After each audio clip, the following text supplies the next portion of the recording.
Esto es lo que nos espera a las personas orgullosas. Quiero decir que el 100% de la humanidad tiene orgullo y tiene soberbia. Ambos son rostros de un mismo yo pluralizado, de una misma cabeza de legión de las tinieblas, del anticristo dentro de nosotros. Entonces, según este Levítico, una interpretación posible es que cuando estamos llenos de orgullo, interviene la divinidad y nos quebranta. Y entonces imagínense que nosotros tengamos un cielo de hierro. Cuando analizamos esto desde el punto de vista crístico, metafórico, comprendemos entonces que el hierro nos une con la fuerza, con la justicia, con la balanza y con la espada. Recordemos que la balanza, que es la vestidura de Dios en su justicia y misericordia, tiene como centro una espada. Entonces, eso significa, simbolizando que la fuerza de la justicia divina está sobre nosotros. Ahora bien, si continuamos Job 38:11, al respecto dice, y dije, hasta aquí llegarás y no pasarás adelante, y ahí parará el orgullo de tus olas. En este caso, en el capítulo 38 de Job, Dios muestra que Job ignora las fuerzas de la creación por mucha sabiduría que tenga y fidelidad, porque la misma sabiduría nos la develó él. Entonces, ¿qué quiero decir con esto? Que ese verso 11 se refiere al mar.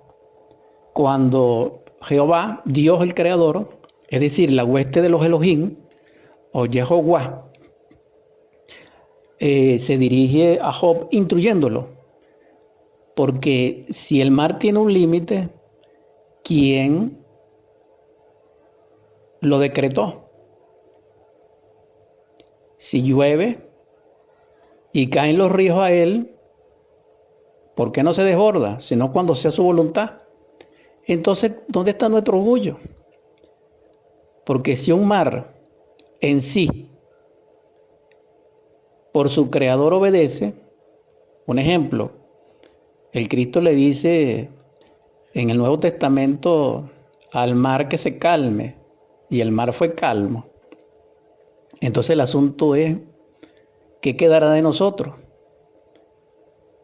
Porque si hasta la fuerza elemental, es decir, hasta un organismo natural como el mar, obedece a su creador y está sometido por sus leyes, ¿qué quedará de nosotros?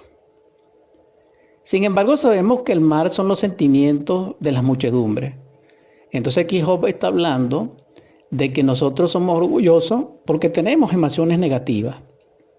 Cuando nosotros comprendemos y trabajamos las emociones, incluso las positivas, entonces ya ese cuerpo de deseo, ya ese Pilato, ya ese amiguito de Job que le está haciendo la vida imposible, que son tres, nos dejan en paz.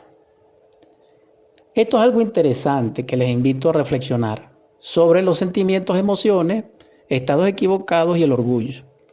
Porque recuerden ustedes, cuando ustedes sienten orgullo, cuando yo siento orgullo, nuestro corazón parece que se exaltara. Y cuando nos humillan, nuestro corazón parece que se contritara, que se comprimiera. Y esto es algo que nosotros decimos que es así, que sentimos que es así, pero sin embargo parece ser que biológicamente eso no es posible. Pero sin embargo nosotros lo sentimos. ¿Por qué? Porque en el aspecto psicológico, nuestro corazón psicológico sí se comprime. El físico puede ser que no, pero el interno sí.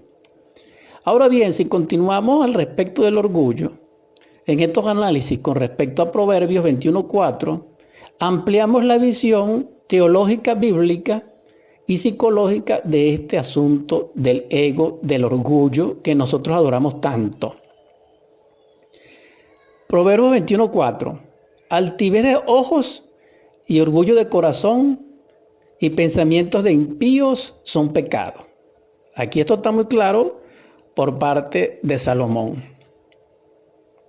Una persona orgullosa, altiva, altanera, ostentosa, tiene su mirada. Y es una mirada no solamente irritante, llena de fuego de agravio, sino que humilla. Y esos ojos humillantes devienen de un corazón lleno de orgullo, lleno de sí mismo. Y ese es un estado equivocado que produce pensamientos impíos.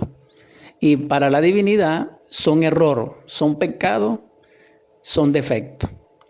¿Por qué? Porque cuando la naturaleza de Dios crea una criatura humana verdadera, no existe orgullo, existe compasión, existe dignidad, existe valor, existe honor, existe ese tipo de facultad superior cognitiva o virtud o fuerza del ser, pero no el orgullo. Entonces, aquí lo deja clarito Salomón en Proverbios.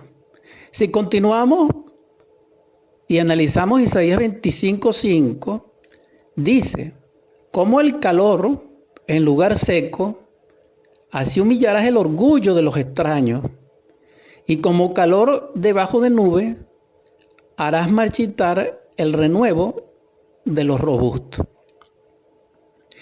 Entonces aquí Isaías nos lleva a otra metáfora, porque ¿a quién se considera extraño?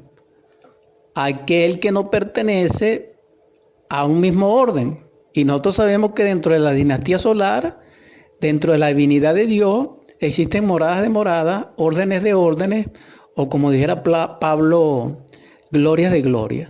Una cosa es un ángel, una cosa es un arcángel, una cosa es un principado, etc. Entonces, ¿quién es extraño? El que no está en ese nivel. Entonces, cuando nosotros somos orgullosos, ostentamos un nivel que no es. Nosotros nos sentimos muy poderosos cuando tenemos orgullo, pero ese poder es un autoengaño. Porque cuando ese poder es desafiado, el orgullo empieza a llorar con lágrimas de cocodrilo y a pedir clemencia. Observen a un orgulloso. Cuando Dios toca su cervical, cuando le quita el altivez. Esto es triste, hermano. Porque ahí empiezan los ayes y debemos aprovechar del arrepentimiento. Entonces, un extraño es aquel que no es partícipe de la luz. Y entonces, según Isaías, él será como un lugar seco, lleno de calor, para ser humillado por la divinidad. Entonces, aquí volvemos a ver, dijéramos, la amargura, la sequedad de la vida, sin emociones superiores, sin el amor. Aquí se está refiriendo Isaías al amor, es decir, a la falta de amor. Vamos a continuar ahora. Voy a referirme en este instante a otro texto, en este caso Isaías 33:19, y dice, no verás a aquel orgulloso pueblo de lengua difícil de entender, de lengua tartamuda, que no comprenda. Aquí hay algo similar con lo extraño, es decir, con el extranjero, porque la lengua define una nacionalidad, una orden humana, una cultura, un nivel racial y un nivel espiritual racial. Cuando nosotros estamos fuera de la luz y no somos partícipes de ella, de la luz del Cristo, de la luz de la divinidad, de la luz del amor, de la luz de la sabiduría, es decir, de las facultades cognitivas del ser, entonces somos un extraño para Dios y para la divinidad. Y en esa extrañeza nosotros hablamos. Imagínense ustedes la lengua de un orgulloso. Cómo se adora a sí mismo, cómo alardea de sí mismo, cómo harta a las personas hablándole de sí mismo. Esto es horrible porque nosotros pasamos por eso.